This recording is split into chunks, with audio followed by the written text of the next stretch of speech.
If I was going with a bunch of young men and women on a bus and we drove by a beautiful mansion, it's just a gorgeous house on top of a hill, on the other side there's the ocean, just an absolutely beautiful, stunning house.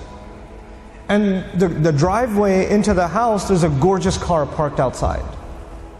And on the back of the house, there's this incredible backyard and a swimming pool and all of it. I mean, whatever you can imagine is there. It's like it's a piece of Jannah on earth. And you see the guy walking into his house. We're driving on this bus and we see this guy walking into his house. And I asked these young men and women, do you think that guy's successful? Do you think he's successful? Overwhelmingly, what is going to be the response? Yeah, that's pretty successful. And the guy, look at him. Look at what he's accomplished in life. That's a pretty successful person. Okay. When you take a picture of someone graduating from college, they're shaking hands with the president of the university, they're being handed their diploma, and somebody asks you, you think that's successful? What are people going to say? You know, it's going to be Muslims and non-Muslims. Everybody's going to say that that is a kind of what? Success. When somebody gets a job, is that a kind of success? Sure. We congratulate people when they get a job. When somebody buys a house, when somebody starts a business, when somebody gets a new car, when somebody gets married, when people accomplish things in life, then we celebrate them because these are different kinds of small and big successes. Isn't that true? So the bus keeps driving and we see a man, a homeless man, who's living in a cardboard box on the street. And he looks like he's wearing clothes from a couple of years. And you don't want to go close to him because of the smell.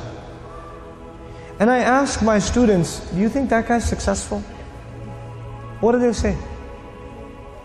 They say he's not successful.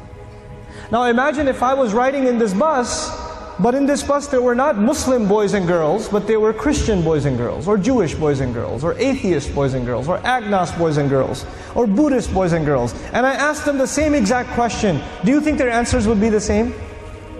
Yep, their answers would be the same. That's the problem. The problem is the way we think about success and the way we think about failure. For Muslims, it's supposed to be different. All human beings can see it a certain way, that's fine. They have the apparent view of success and failure. But us, Muslims, Allah has given us clearer glasses. And once you look at reality through these glasses, you see something other people cannot see. You see something other people cannot see. So when you put those glasses on, then you start thinking about the Book of Allah and you realize that one of the most beautiful, captivating, magnificent homes that was ever built was the castle of Fir'aun. It was one of the most amazing homes ever built. And if our bus was driving by the castle of Fir'aun and he was walking into his house and I asked my Muslim children, is that successful? Is that guy successful? What would their answer be? Fir'aun is not successful. He's one of the worst losers in all of human history. Isn't that the case? What was the second kind of person we ran into? There was one guy walking into a mansion. What was the other guy? It was a homeless guy. Okay.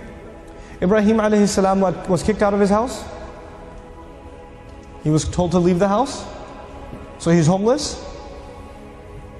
Well, was he successful? He was. Actually, he's one of the most successful human beings that ever lived. Now the Quran is teaching me that a homeless man is successful and an incredibly wealthy man is what? A failure. You know what the Quran is teaching me? The Quran is teaching me that success has nothing to do with wealth. And failure has nothing to do with poverty. Success and failure are different concepts for us than they are for everybody else.